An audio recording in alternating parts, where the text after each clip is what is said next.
En las montañas nevadas de la antigua Grecia, donde el sol parecía temer brillar sobre las tierras más crueles del mundo antiguo, existió una civilización tan brutal y despiadada que sus enemigos temblaban solo al escuchar su nombre. Los espartanos no eran simplemente guerreros, eran máquinas de guerra forjadas desde el nacimiento, hombres que conocían solo dos caminos en la vida, la victoria absoluta o la muerte gloriosa en el campo de batalla. Pero detrás de sus falanges impenetrables y sus lanzas ensangrentadas, existía una oscuridad aún más profunda, un horror silencioso que nunca apareció en los libros de historia que glorifican su valentía.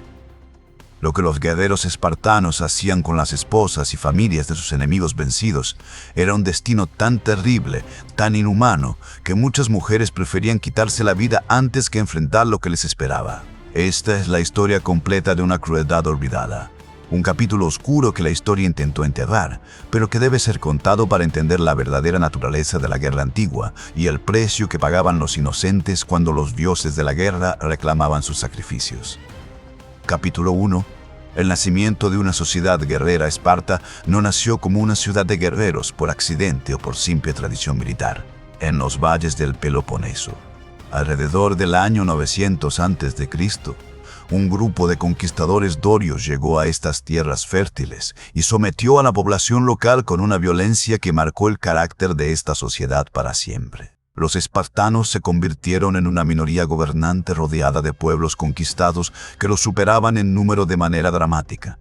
Los ilotas, como llamaban a estos esclavos, trabajaban la tierra mientras los espartanos se dedicaban exclusivamente al arte de la guerra. Esta configuración social creó un miedo constante en el corazón de la élite espartana, un terror perpetuo a que los esclavos se rebelaran y destruyeran todo lo que habían construido. Este miedo se convirtió en paranoia, y la paranoia se transformó en crueldad sistemática.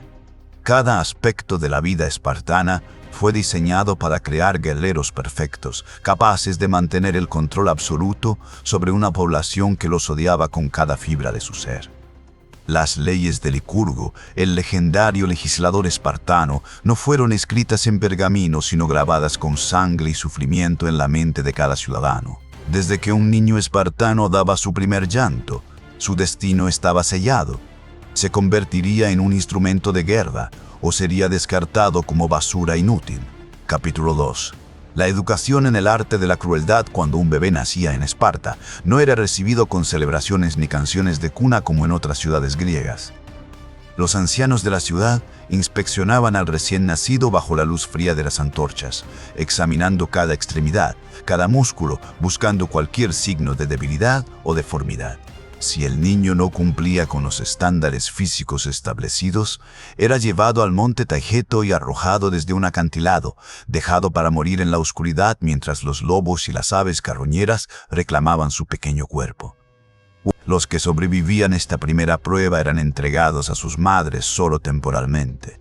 A los 7 años, cada niño espartano era arrancado de los brazos de su familia y llevado al apogeo, el brutal sistema de entrenamiento que convertiría a estos pequeños en las armas humanas más temibles que el mundo antiguo había conocido. En el apogeo, los niños aprendían que la compasión era debilidad y que la misericordia era traición. Los golpeaban hasta que sangraban, los dejaban pasar hambre hasta que robaban comida y los obligaban a matar para demostrar que estaban listos para la guerra. Pero lo más siniestro del entrenamiento espartano no era la violencia física que soportaban estos niños, sino la educación psicológica que recibían sobre cómo tratar a los enemigos derrotados.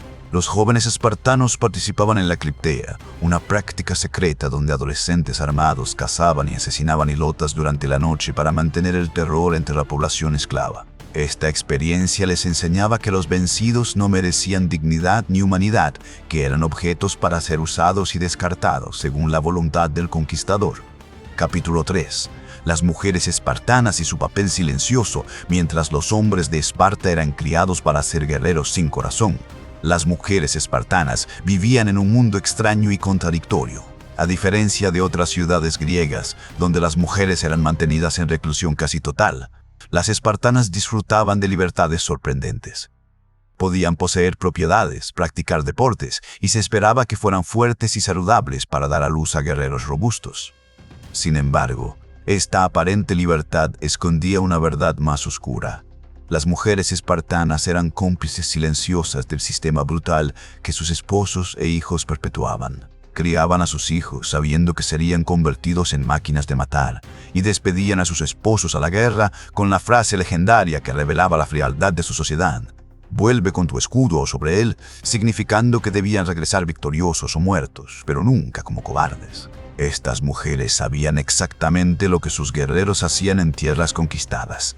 Conocían el destino horrible que esperaba a las esposas y madres de los hombres que sus maridos mataban en batalla. Estas mujeres sabían exacto cuánto lava una brada lidos de los hombres que sus maridos hacían en distingante lafandos. Esta no son dojidos sino fora. Estaban os posche. Algunas de ellas incluso participaban directamente en el abuso de mujeres capturadas que eran traídas a Esparta como esclavas. La sociedad espartana había creado un sistema donde hasta las madres habían perdido la capacidad de sentir empatía por otras madres que sufrían exactamente lo que ellas más temían: la pérdida y humillación de sus familias. Capítulo 4. El verdadero horror de la derrota cuando un ejército enemigo caía ante las falanges espartanas. El verdadero horror apenas comenzaba para los sobrevivientes. Los soldados capturados enfrentaban la muerte rápida si tenían suerte, o la esclavitud brutal si los espartanos decidían que podían ser útiles. Pero las esposas, hijas y madres de estos guerreros caídos enfrentaban un destino que ningún historiador antiguo quiso describir en detalle completo, un destino que solo se susurraba en las sombras de la historia. Los espartanos no simplemente esclavizaban a estas mujeres para trabajos domésticos o agrícolas, los sometían a un sistema de humillación y degradación diseñado para destruir no solo sus cuerpos sino sus almas completas. Las mujeres de los enemigos derrotados eran forzadas a presenciar la profanación de los cuerpos de sus esposos caídos, obligadas a observar mientras los espartanos mutilaban los cadáveres y los dejaban sin enterrar para que las bestias salvajes los devoraran.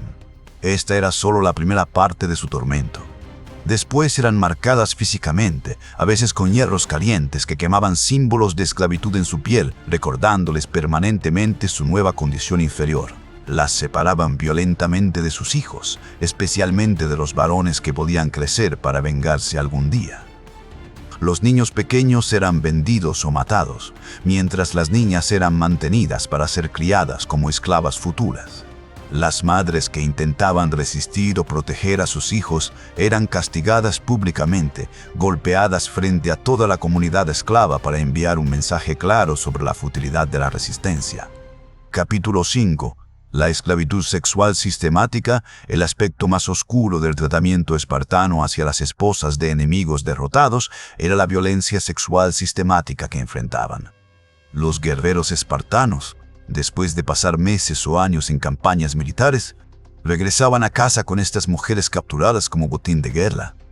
La cultura espartana, a pesar de su aparente respeto por sus propias mujeres, no mostraba ninguna humanidad hacia las mujeres conquistadas. Las esposas de los enemigos caídos eran distribuidas entre los soldados como recompensas, objetos sin voluntad ni derechos. Algunas eran obligadas a convertirse en concubinas de los mismos hombres que habían matado a sus esposos frente a sus ojos. Esta práctica no era vista como algo inmoral o cruel dentro de la sociedad espartana, sino como un derecho natural del conquistador. Lo más perturbador era que si estas mujeres quedaban embarazadas de sus captores, los niños nacidos de estas uniones forzadas eran automáticamente esclavos, perpetuando el ciclo de opresión a la siguiente generación. Las mujeres vivían en un estado constante de terror, sabiendo que cualquier resistencia podía resultar en castigos aún más severos o en la muerte de cualquier hijo que hubieran logrado mantener cerca. Muchas desarrollaban enfermedades mentales graves, perdiendo la capacidad de hablar o cayendo en estados catatónicos, donde sus mentes se refugiaban de una realidad demasiado horrible para soportar. Los espartanos no mostraban ninguna compasión por este sufrimiento. Lo veían simplemente como el orden natural de las cosas, la consecuencia inevitable de pertenecer al lado perdedor de una guerra. Capítulo 6. La destrucción de la identidad más allá del abuso físico y sexual. Los espartanos implementaban métodos psicológicos para destruir completamente la identidad de las mujeres capturadas. Se les prohibía hablar su idioma nativo, practicar sus religiones ancestrales o mantener cualquier conexión con su cultura original. Las obligaban a adoptar nombres espartanos, a vestirse según las costumbres espartanas y a renunciar públicamente a sus antiguas vidas. Esta destrucción sistemática de la identidad cultural era una forma de genocidio psicológico, diseñada para borrar todo rastro de quienes habían sido estas mujeres antes de su captura. Algunas eran obligadas a realizar rituales que profanaban sus propias creencias religiosas, forzadas a escupir sobre símbolos sagrados de sus antiguos dioses o a participar en ceremonias que contradecían todo lo que habían considerado santo.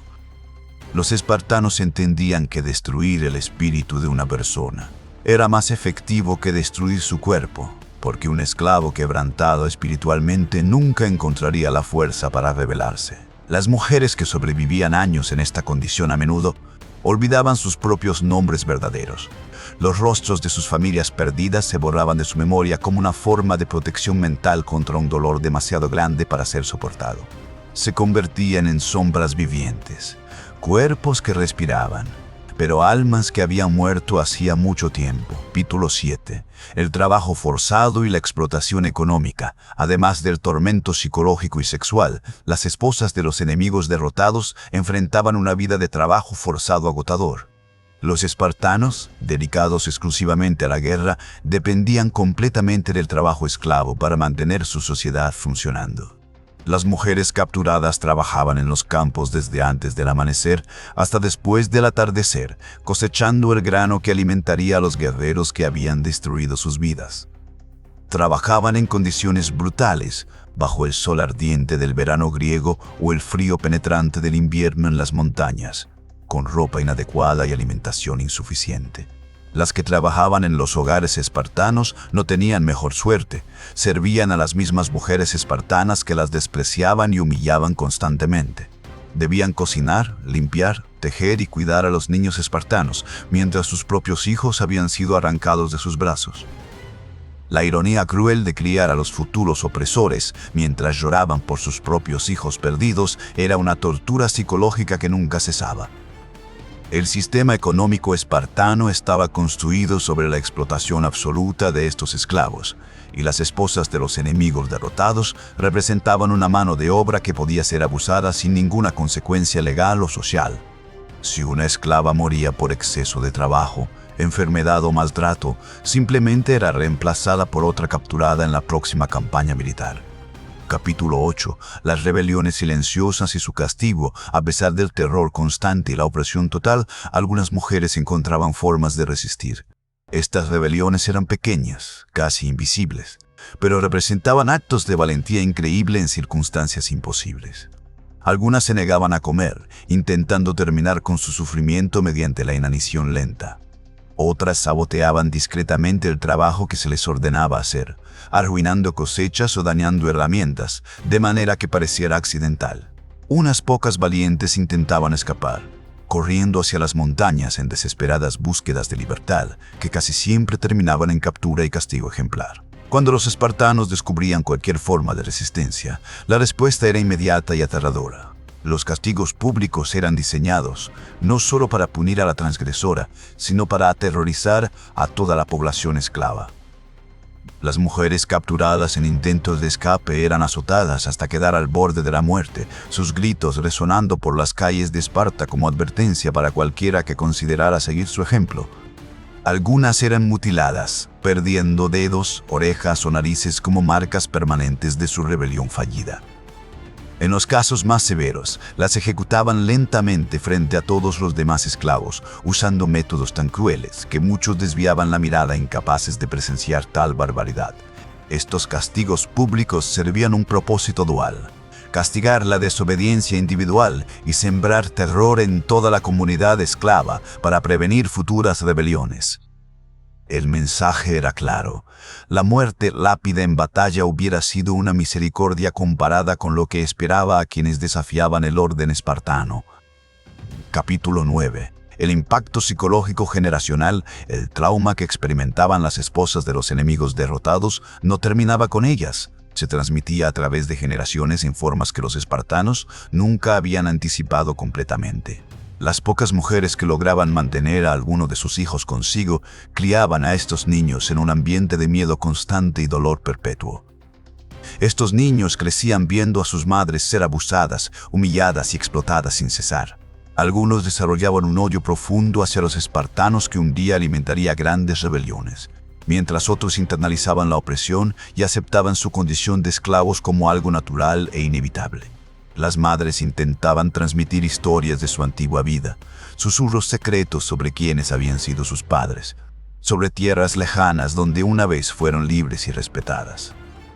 Estas historias se convertían en cuentos casi míticos, transmitidos en la oscuridad de la noche cuando los amos dormían. Pero cada generación recordaba menos detalles.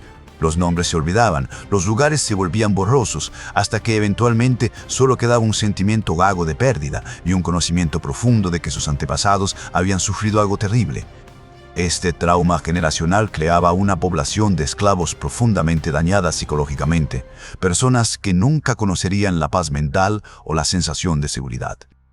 Los espartanos habían creado un sistema que no solo esclavizaba cuerpos, sino que rompía espíritus a través del tiempo, destruyendo familias completas no solo en el presente, sino en el futuro también.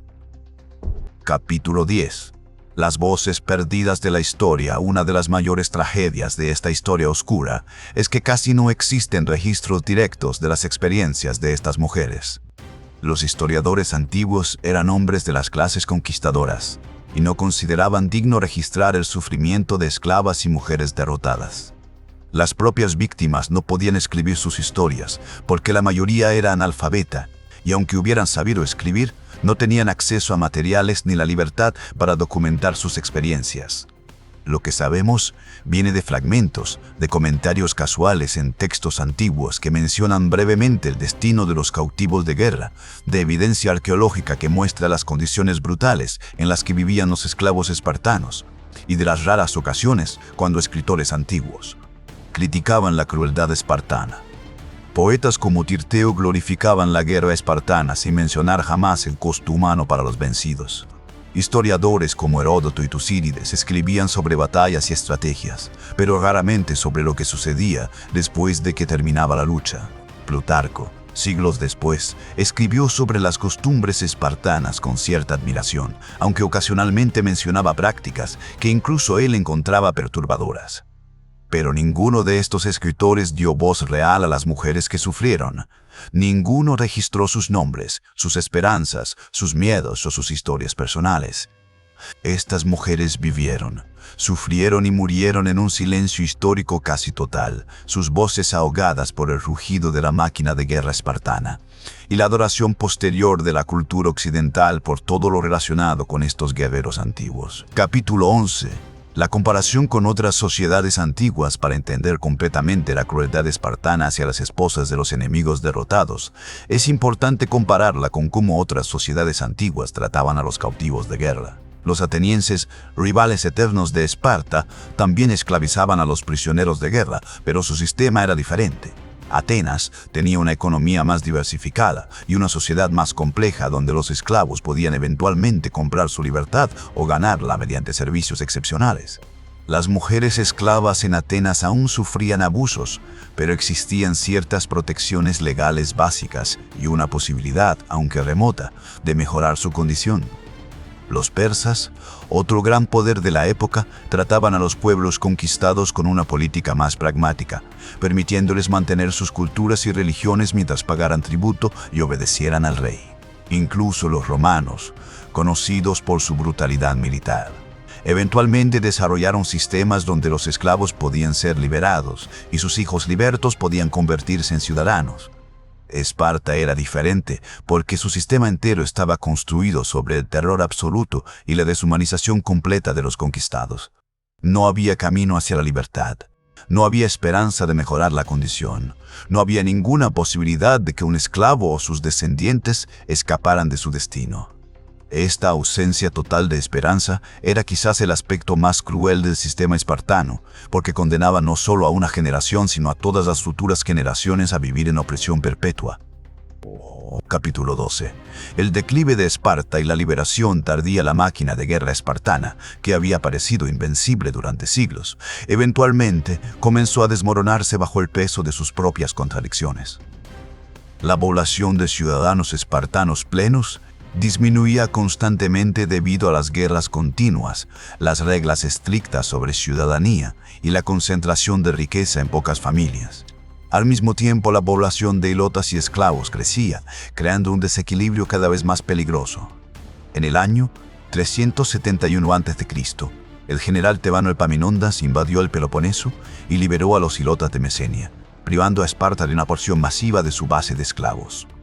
Esta liberación llegó demasiado tarde para las generaciones que habían sufrido bajo la opresión espartana, pero representó un cambio sísmico en el equilibrio de poder de Grecia. Las mujeres que habían sido esposas de enemigos derrotados y sus descendientes, finalmente vieron la posibilidad de libertad después de siglos de esclavitud. Muchos huyeron de las tierras espartanas tan pronto como pudieron, llevando consigo las cicatrices físicas y psicológicas de su experiencia. Algunas intentaron reconstruir sus vidas en otras ciudades griegas, pero el estigma de haber sido esclavas las seguía. Otras simplemente no pudieron adaptarse a la libertad después de toda una vida de opresión y terminaron viviendo en los márgenes de la sociedad, incapaces de funcionar normalmente después de tanto trauma. Para muchas, la liberación llegó en forma de muerte finalmente pacífica, un descanso del sufrimiento que había definido cada momento de sus existencias. Esparta nunca recuperó su poder anterior y lentamente se convirtió en una sombra de lo que había sido, una curiosidad histórica más que una potencia militar. Pero el daño que había causado a generaciones de personas conquistadas permanecería para siempre en la memoria colectiva de los pueblos del Peloponeso. Capítulo 13. Las lecciones olvidadas y la memoria selectiva a medida que pasaron los siglos. Algo extraño sucedió con la memoria histórica de Esparta. Los aspectos más oscuros de su sociedad fueron olvidados gradualmente o minimizados, mientras que su valentía militar y su disciplina férrea fueron elevadas a nivel de mito. Escritores romanos, especialmente durante periodos de decadencia imperial, miraban hacia atrás a Esparta como un modelo de virtud marcial y vida austera. Filósofos admiraban la constitución espartana diseñada por Licurgo como un ejemplo de estabilidad política. Durante el Renacimiento europeo, los académicos redescubrieron los textos clásicos y nuevamente glorificaron la cultura espartana sin examinar críticamente su brutalidad fundamental. En tiempos modernos, películas, libros y videojuegos han perpetuado la imagen romántica del guerrero espartano como el epítome de la masculinidad, el coraje y el honor. La película 300 presentó a los espartanos como héroes defendiendo la libertad contra la tiranía persa, una ironía histórica profunda, considerando que la sociedad espartana era una de las más opresivas y menos libres del mundo antiguo. Esta memoria selectiva no es accidental. Es el resultado de que la historia ha sido escrita tradicionalmente por y para hombres de clases dominantes que se identificaban con los conquistadores y no con los conquistados. Las esposas de los enemigos derrotados nunca tuvieron historiadores que defendieran su memoria, nunca tuvieron monumentos construidos en su honor, nunca tuvieron sus historias contadas en películas épicas. Permanecieron y permanecen como fantasmas en los márgenes de la historia, recordadas solo como notas al pie en textos académicos especializados, si acaso. Capítulo 14. El impacto en nuestra comprensión de la guerra antigua, entender el verdadero destino de las esposas de los enemigos derrotados por Esparta, cambia fundamentalmente cómo debemos ver la guerra en el mundo antiguo. Por demasiado tiempo, la historia militar se ha enfocado exclusivamente en batallas, estrategias y los hombres que lucharon en ellas. Pero cada guerra tenía una segunda parte que raramente se cuenta, el destino de los civiles atrapados en el camino de los ejércitos conquistadores. Las mujeres, niños y ancianos que no podían luchar, pero que pagaban el precio más alto cuando sus protectores caían en batalla. Este patrón no era único de Esparta, pero los espartanos lo perfeccionaron hasta convertirlo en un sistema calculado de terror y control. Al reconocer esta realidad, debemos reexaminar todas nuestras asunciones sobre la gloria de la guerra antigua. No había nada glorioso en lo que experimentaban estas mujeres. No había honor en el sistema que las destruía física y mentalmente. La valentía de un soldado espartano en batalla queda manchada irremediablemente cuando consideramos que ese mismo soldado regresaba a casa para violar y esclavizar a las viudas de los hombres que había matado. Este conocimiento nos obliga a preguntar preguntas incómodas sobre cómo celebramos el pasado militar. sobre qué aspectos elegimos recordar y cuáles elegimos olvidar convenientemente. Nos desafía a buscar las voces silenciadas en la historia y a darles el reconocimiento que merecen, aunque sea tardío por miles de años. Capítulo 15. El legado moderno de la crueldad antigua. Las prácticas que los espartanos empleaban contra las esposas de los enemigos derrotados pueden parecer horrores de un pasado distante, pero sus ecos resuenan inquietantemente en conflictos modernos.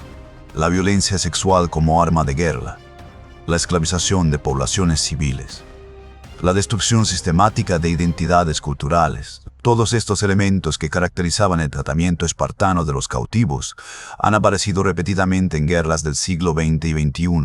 Desde los campos de violación durante las guerras yugoslavas hasta la esclavización de mujeres yazidíes por grupos extremistas, la historia se repite con una regularidad aterradora. Esto sugiere que los impulsos que llevaban a los espartanos a cometer tales atrocidades no eran únicos de su tiempo o cultura, sino aspectos más oscuros de la naturaleza humana que emergen cuando las estructuras sociales colapsan y el poder absoluto se concentra en manos de grupos militarizados. Entender la historia espartana no es solo un ejercicio académico. Es una advertencia sobre lo que los humanos son capaces de hacerse unos a otros cuando la deshumanización del enemigo se convierte en política estatal. Las convenciones de Ginebra, los tribunales de crímenes de guerra y los movimientos de derechos humanos existen precisamente porque hemos visto una y otra vez lo que sucede cuando no hay límites al tratamiento de los vencidos. Las esposas de los enemigos derrotados de Esparta no tuvieron ninguna de estas protecciones. Vivieron en un mundo donde la fuerza hacía el derecho y donde no existía ningún recurso contra la injusticia del conquistador.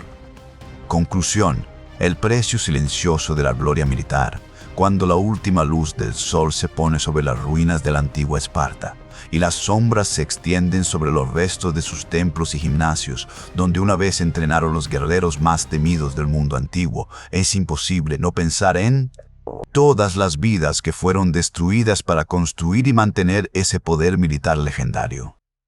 Los espartanos crearon una máquina de guerra perfecta, pero el combustible de esa máquina era el sufrimiento humano en su forma más pura y concentrada. Las esposas de los enemigos derrotados pagaron un precio que ningún ser humano debería pagar jamás. Sus cuerpos fueron convertidos en botín de guerra.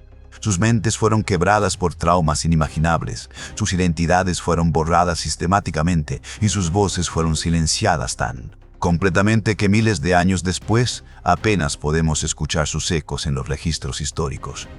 Estas mujeres enfrentaron un destino que realmente era peor que la muerte, porque la muerte al menos ofrecía el final del sufrimiento, mientras que ellas fueron condenadas a vivir año tras año en un infierno de humillación, explotación y desesperación sin fin.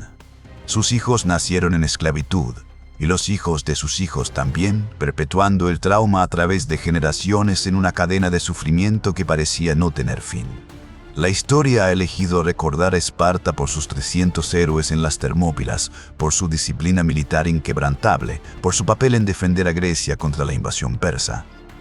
Pero esta es solo la mitad de la historia, la mitad que es cómoda de contar porque nos permite admirar la valentía sin confrontar la crueldad. La otra mitad de la historia está llena de fantasmas, de mujeres cuyos nombres nunca conoceremos, cuyas lágrimas se secaron hace milenios, pero cuyo sufrimiento fue tan real como el de cualquier víctima de guerra en la historia humana. Al final, la verdadera medida de cualquier civilización no es cuán efectivamente puede hacer la guerra, sino cómo trata a los vulnerables, a los derrotados, a aquellos que no pueden defenderse. Por este estándar, Esparta falla completamente, revelándose no como una civilización superior digna de admiración, sino como una advertencia sobre los peligros de una sociedad que valora la fuerza sobre la humanidad, el poder sobre la compasión y la gloria militar sobre la dignidad humana básica. Las esposas de los enemigos derrotados nunca tendrán monumentos construidos en su memoria, pero su sufrimiento merece ser recordado tanto como cualquier batalla famosa, porque solo al confrontar la totalidad de la historia, tanto sus aspectos gloriosos como sus capítulos más oscuros, podemos realmente aprender las lecciones que el pasado tiene para enseñarnos sobre quiénes somos y quiénes queremos ser como especie.